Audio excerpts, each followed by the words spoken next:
우리에게 가장 효과적인 영양제가 뭘까 하는 생각을 한 번쯤은 해보셨을 것입니다. 전문가마다 의견이 나뉘는데 어떤 분은 유산균이 가장 중요하다고 하고 어떤 분은 프로폴리스라고 답하는 것도 봤습니다. 저는 당연히 그분들의 의견을 존중하고 이해합니다만 그 의견에 동의하지는 않습니다. 여러분께서 가장 먼저 섭취해야 하는 중요한 영양제는 따로 있습니다. 이 영양제들만 제대로 선택하면 단언컨대 그 어떤 영양제보다도 뛰어난 체감 효과를 나타낼 것입니다. 그것은 바로 결핍을 해결해주는 영양제입니다. 제가 많은 분들과 상담을 해오면서 놀란 것은 건강 문제를 겪는 분 중에 생선이나 과일, 야채를 제대로 챙겨 드시는 분이 거의 없다는 사실입니다. 구루병이나 괴혈병 같은 극단적인 결핍증은 현대사회에서 흔치 않습니다. 우리가 신경 써야 할 것은 약간의 결핍, 경계선 수준의 결핍입니다. 경계선 결핍은 쉽게 알아챌 수 없습니다. 조금 더 피곤하고 조금 더 빨리 지치고 조금 더 아픈 정도의 가벼운 증상으로 나타나기 때문이에요. 따라서 어떤 영양소가 부족한지 파악하기 어렵고 노화나 컨디션 저하로 인한 증상으로 착각해 방치하기 쉽습니다. 그리고 이는 각종 건강 문제로 연결되며 결국 심혈관계 질환과 사망률의 증가를 일으키게 됩니다. 하지만 안타깝게도 당장의 결핍부터 해결해야 하는 분인데도 주변인의 추천이나 유행에 따라 우선순위가 낮은 영양제를 선택하는 경우를 쉽게 볼 수 있었습니다. 여러분께서 영양제를 통해 달성하려는 목적이 피로회복이든 혈관 건강이든 피부 미용이든 상관없습니다. 어떤 경우든 간에 여러분께 결핍될 수 있는 영양소를 보충할 수 있는 영양제를 먼저 구매해야 합니다. 이렇게 결핍이 해결되면 컨디션 개선은 물론이고 거의 모든 종류의 건강 문제에 대해 눈에 띄는 효능을 얻을 수 있습니다. 오늘은 어떤 영양소가 여러분께 쉽게 결핍될 수 있는지 어떻게 해결해야 하는지 들려드릴 것입니다. 오늘 언급한 성분을 모두 섭취할 필요는 없습니다. 이 중에서 여러분께 결핍되었을 가능성이 높은 성분들만 집중해서 섭취하시면 돼요. 그리고 너무 많이 섭취해서도 안 됩니다. 몇몇 성분은 지나치게 고함량으로 섭취할 때 오히려 병을 키울 수 있으니 주의해야 합니다.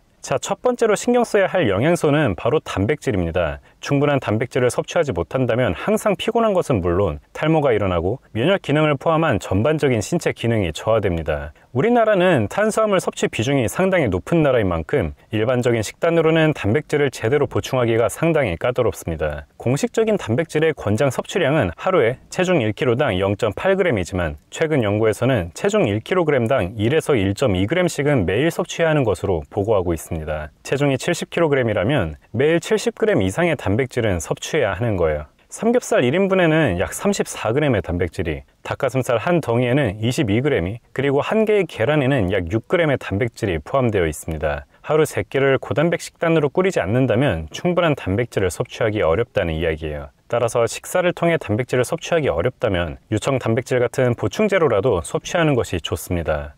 부족했던 단백질이 보완되면 즉각적인 피로회복 효과를 누릴 수 있고 결핍되기가 쉬운 영양소인 만큼 단백질 보충제는 제가 가장 자주 권해드리는 영양제 중 하나입니다. 다음으로 신경 써야 할 성분은 바로 비타민입니다. 제가 상담드렸던 분들은 대부분 고기와 탄수화물은 자주 섭취하면서도 과일과 야채는 거의 드시지 못하고 계셨습니다. 육류를 통해 얻을 수 있는 비타민도 있지만 비타민 A나 비타민 C, 비타민 E, 비타민 K, 그리고 엽산과 판토텐산 같은 성분은 과일이나 야채, 콩, 조개, 연어와 같은 다양한 음식이 포함된 식단을 유지하지 못한다면 충분히 섭취하기 어렵습니다. 그리고 이런 성분들의 장기적인 결핍은 각종 심혈관계 질환으로 이어집니다. 다행히 우리에게는 좋은 해결책이 있습니다. 바로 종합 비타민이에요. 종합 비타민은 우리에게 필요한 10가지 종류 이상의 비타민과 미네랄을 충분히 보충할 수 있는 가장 쉬운 수단입니다. 나 골고루 안 먹는 것 같은데 하는 생각이 드시면 그냥 종합 비타민부터 시작하세요. 모든 건강 문제 해결의 첫걸음이 될 수 있습니다. 종합 비타민은 크게 두 종류로 나뉩니다. 30가지 이상의 거의 모든 종류의 비타민과 미네랄을 딱 결핍을 막을 수준의 적은 용량으로 공급하는 일반적인 종합 비타민과 포함되는 미네랄의 종류를 상대적으로 줄이면서 더 높은 함량으로 제공하는 절충형 종합 비타민이 있어요. 평소에 식사를 아예 거의 못 드시거나 나이나 어떤 질병과 같은 이유로 영양소 흡수가 원활하지 못한 분께는 일반 종합 비타민이 더 낫지만 골고루 섭취하지 않더라도 하루 2끼에서 3끼 정도는 챙겨 드시는 분께는 절충형 종합 비타민이 낫습니다. 대부분은 후자에 해당할 겁니다. 비타민제의 종류에 관한 자세한 내용은 제가 이 예전 영상에서 다뤘으니 참고하시기 바랍니다. 다음으로 신경 써야 할 성분은 비타민 D입니다. 비타민 D를 따로 설명드리는 이유는 다른 비타민과는 다르게 식사보다는 햇볕을 통해 주로 공급받는 성분이기 때문입니다. 야외 활동으로 충분한 햇볕을 쬐는 분이 아니라면 식습관이 좋아도 비타민 D가 결핍될 수 있어요. 비타민 D 결핍은 피로감부터 시작해서 우울증, 불면증, 면역기능 저하 등 컨디션에 직접적인 영향을 주고 뼈와 혈관 관련된 각종 질병의 원인이 되기도 합니다. 충분한 비타민 D의 섭취는 그만큼 중요합니다. 하지만 비타민 D는 신중하게 섭취해야 합니다. 제가 여러 영상을 통해 소개드린 것처럼 비타민 D 수치가 필요 이상으로 올라가면 유용했던 비타민 D의 효능은 모두 반전되어 다양한 부작용을 일으키게 됩니다. 비타민 D의 적정 수치는 20에서 30나노그램/ml로 어떤 의학적인 지시가 있기 전에는 아무리 높아도 40을 넘기지 않는 편이 좋습니다. 평소에 야외 활동을 전혀 못하고 비타민 D가 풍부한 생선이나 버섯을 즐겨 드시지 않는 분은 4,000에서 5,000가량의 고함량 제품을 3개월 정도 섭취해 빠르게 수치를 높여주고 그 이후로는 유지 용량으로 1,000에서 2,000 정도 제품을 섭취하길 권해드립니다. 반대로 야외 활동을 즐기는 분이나 유지 용량 정도의 비타민 D가 포함된 종합 비타민을 장기간 섭취해온 분이라면 별도의 비타민 D를 굳이 추가할 필요 없이 현재 습관을 유지해 주시기 바랍니다. 비타민 D 제품은 브랜드별로 큰 차이가 없어 따로 설명드리지 않겠습니다. 다음으로 신경 써야 할 성분은 바로 오메가3입니다. 먼저 알아두셔야 할 것은 오메가3 영양제는 신중하게 섭취해야 한다는 점입니다. 생선 같은 음식을 통해 오메가3를 섭취할 때와 달리 오메가3를 영양제로 섭취하는 경우 그 효능은 더 적게 나타나고 부작용은 오히려 쉽게 나타나는 경향이 여러 연구에서 드러나고 있기 때문입니다. 따라서 오메가3는 가능하면 식품으로 섭취하는 게 좋고 영양제 형태의 오메가3는 안구 건조나 염증 완화, 중성지방 개선 등 명확한 목적이 있을 때 섭취하는 것이 옳다.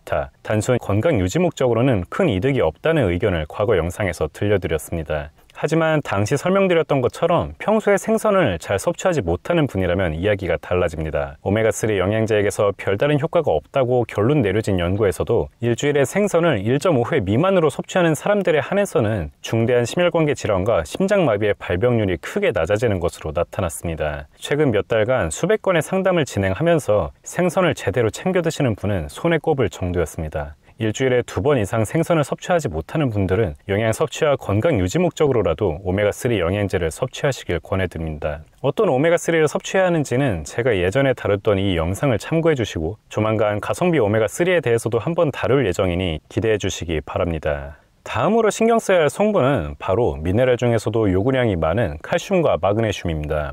아연이나 철분, 그리고 붕소나 망간 같은 미량 원소들은 종합 비타민으로 쉽게 해결할 수 있습니다. 하지만 칼슘과 마그네슘은 필요량이 커서 종합 비타민으로는 충분한 양을 보충하기 어렵습니다. 따라서 이미 종합 비타민을 섭취하는 분들도 필요하다면 칼슘과 마그네슘은 별도로 섭취하는 것이 좋습니다. 가장 흔한 칼슘의 공급원은 유제품입니다. 대부분의 서구권 국가는 우유나 치즈 같은 유제품의 소비가 많아서 평균적인 칼슘 섭취량이 매우 높습니다. 반대로 우리나라는 유제품의 소비가 적고 그만큼 칼슘 섭취량도 부족한 편이에요. 한편 마그네슘은 주로 시금치와 호박씨, 참치, 현미, 그리고 견과류를 통해 섭취할 수 있는데 고기나 탄수화물 위주로 식사하는 분께는 부족할 수밖에 없고 식단이 서구화될수록 마그네슘의 결핍 사례도 점점 흔해지는 추세입니다. 칼슘과 마그네슘이 부족하면 쉽게 지치고 무기력해질 수 있는 것은 물론 뼈와 혈관 관련된 각종 질병의 위험이 증가합니다. 식습관이 불균형한 분이라면 영양제로라도 신경 써서 보충해줘야 합니다. 주의해야 할 것은 마그네슘은 큰 상관이 없지만 칼슘은 비타민 D와 마찬가지로 함부로 섭취해서는 안 된다는 점입니다. 식사를 통한 칼슘 섭취는 안전합니다. 하지만 영양제를 통한 고함량의 칼슘 섭취는 혈관 석회화를 유발해 각종 심혈관계 질환의 원인이 될 수 있어요. 평소 식단에 칼슘이 부족하다면